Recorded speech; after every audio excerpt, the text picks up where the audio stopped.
Hi! Today we're going to be making our owl paper bag puppet. The things you will need today to make your puppet obviously are your paper that looks like an owl. We just need to color that. You're going to need your bag, crayons for the coloring, and you'll need scissors and glue for the assembly part. So before we talk too much about the coloring, I thought maybe we'd look at some pictures of some owls so we kind of know what they look like. So here's an owl that's a snowy owl that has white and some brown on it. Here's another owl. I love this one that shows their eyes. Usually the owls are brown or gray. They tend to be colors that help them blend in with their surroundings, which we call camouflage. So that helps them in their natural environment. So here's some more beautiful pictures of some owls. I'm not going to read it right now. We'll save that for another video. But I just wanted you to see some examples of colors that owls are in, like I said, in their natural habitat. Now sometimes when we're doing art though, art is about creativity. So if you would like to do something extra creative with the colors you're using, oh, this is a good example of the camouflage, then you can, of course, color your owl any color you'd like. But if you wanted to do it a natural color, then those were some to start with. So I recommend when you're coloring, though, try and color in one direction.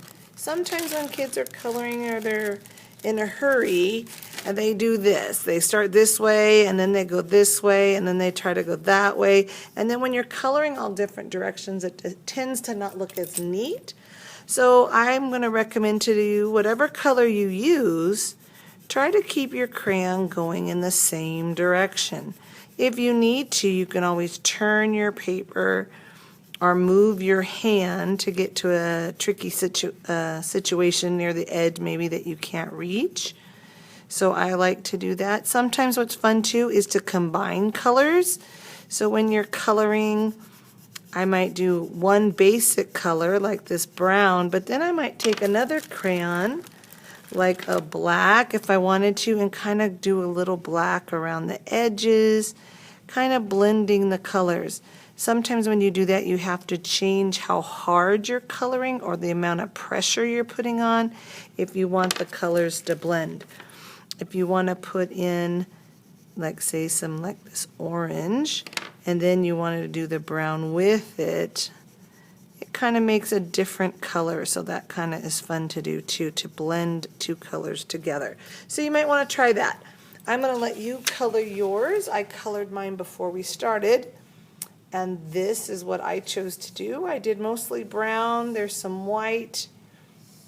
And I took some of that black and I put it around the edges.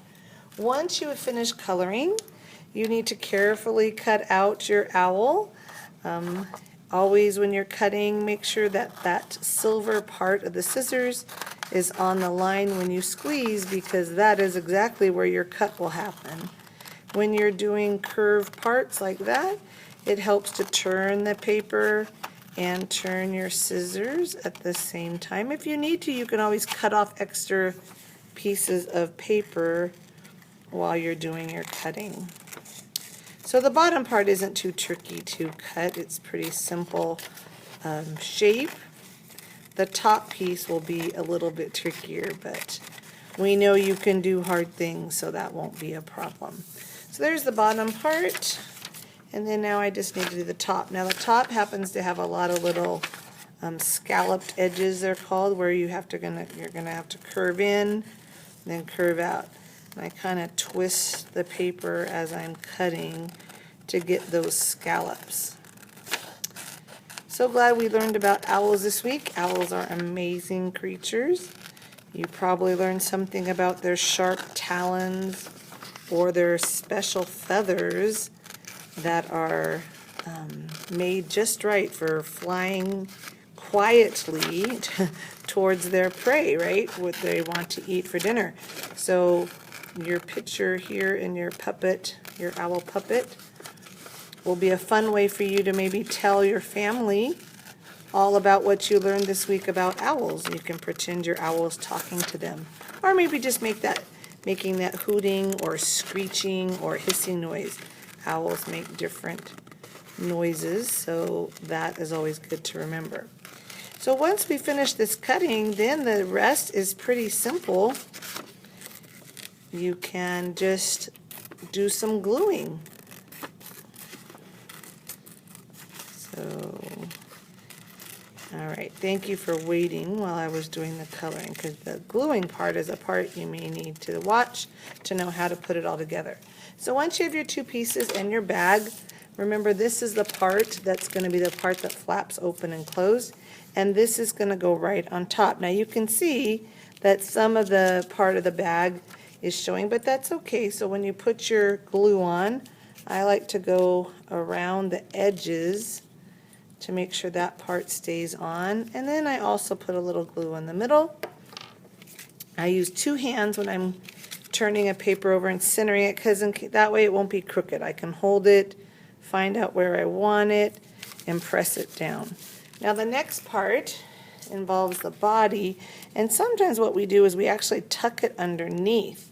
So then it is, when you're opening it, it's, you know, underneath, and you can't see it when it's closed, just when you open it. So I'm just going to put, again, some glue on the back of my owl page, all around the edge, and then I'm going to stick it underneath. Now in first grade, when we do an art project like this, we like to leave a space for us to write something about owls.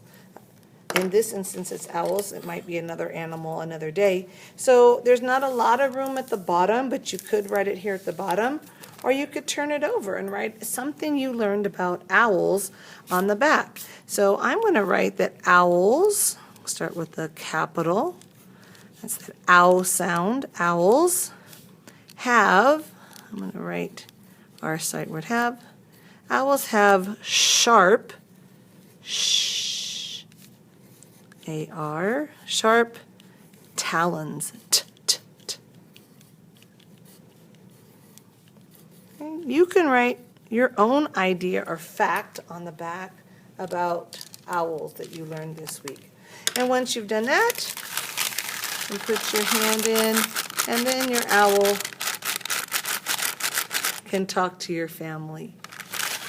Have fun making your owls. Send a picture to your teacher. We would love to see what you did with your owl puppet.